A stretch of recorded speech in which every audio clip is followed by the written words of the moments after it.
right, we have Shuja joining us live from Srinagar, who just spoke to the Jammu and Kashmir Chief Minister Omar Abdullah there. Shuja, Omar Abdullah is saying that he does not believe that any changes are possible, but he does put forth that technical argument as well, asking who is going to really call for a constituent assembly in this day and age.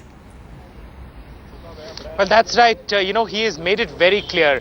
While talking to us, he said that the only way there could be any debate on Article 370 is by recalling Constituent Assembly. And this is not a resolution made by the State Assembly or the Legislature. This is Constituent Assembly, which, to our question, he also agreed that will have to have members from that part of Kashmir, which is not as of now under Indian control. So clearly, he made it very, very clear that this was all theoretical.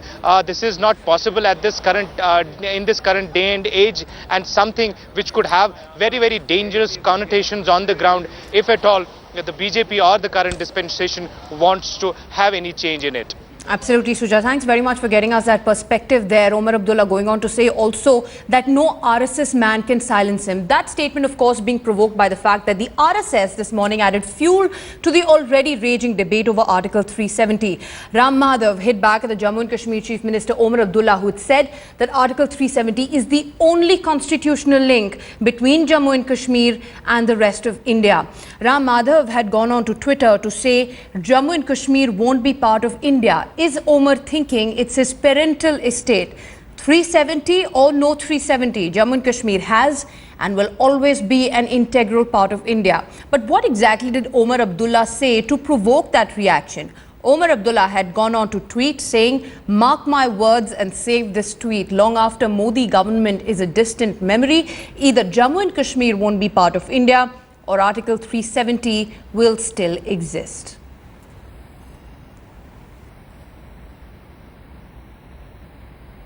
And Headlines Today spoke to the RSS leader Ram Madhav earlier in the day. This is what he said. Ram Madhav, please tell us what this comment was about. A great deal of controversy already over the comments on Article 370, sir. No, this whole controversy is totally uncalled for.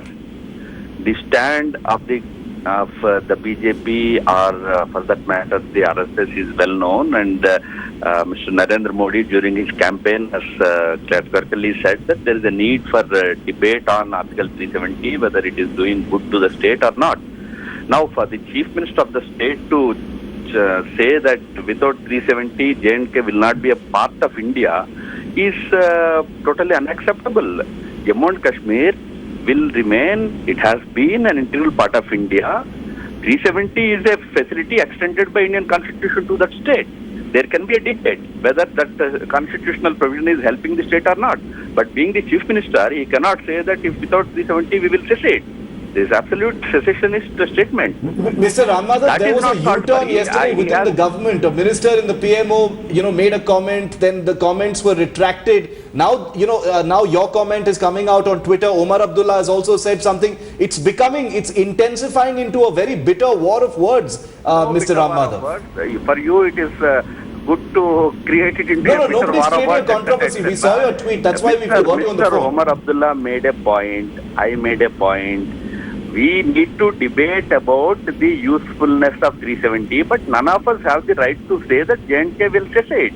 That is the whole point. So, are you of the view that the Modi government should clarify its stand on Article 370, sir? That is up to them. That is up to them. I think Ravi Shankar Prasad ji has already clarified. They will take a structured view on that whole question. But in your view, Mr. Ram Madhav, why do you think that statements have already come out? It appears to suggest that there may be divergent voices within the government, sir, and that too on its first day. I don't know what you are talking. Where is the divergent voices and all that? I haven't seen. In any case, if you find any such things, talk to them. Why are you asking me? Meanwhile, the newly appointed Minister of State in the Prime Minister's office, Dr. Jitendra Singh, is refusing to encourage the debate that he sparked in the first place. Listen in what he told Headlines Today's Jugal Purohit. Dr. Singh, would you like to say anything about... Sir, would you like to say anything about your remarks? I have already said what has to be said. Sir, is there a debate on Article 370 happening or not, sir? I have to leave for the Is there a debate happening or not, sir? Parliament. Is there a debate on 370? We can talk later.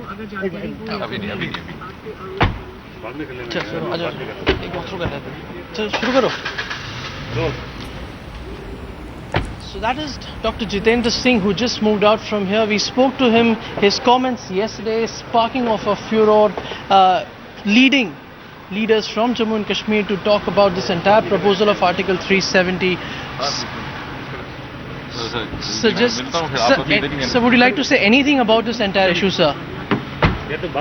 So there you see, he's not wanting to comment at all. He spoke about the fact that yesterday he brought out a statement saying that he was misquoted, but his entire conversation with regards to Article 370 sparking of this furor, and now as you're seeing, he does not want to even speak about it. That's the car in which Dr. Jitendra Singh, MOSPMO, is travelling out from his accommodation at the Ashok Hotel.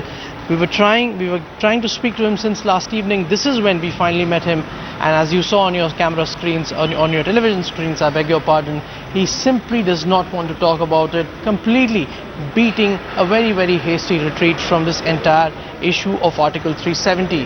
With Pradeep Gupta in New Delhi, Jugal Purohit reporting for Headlines Today.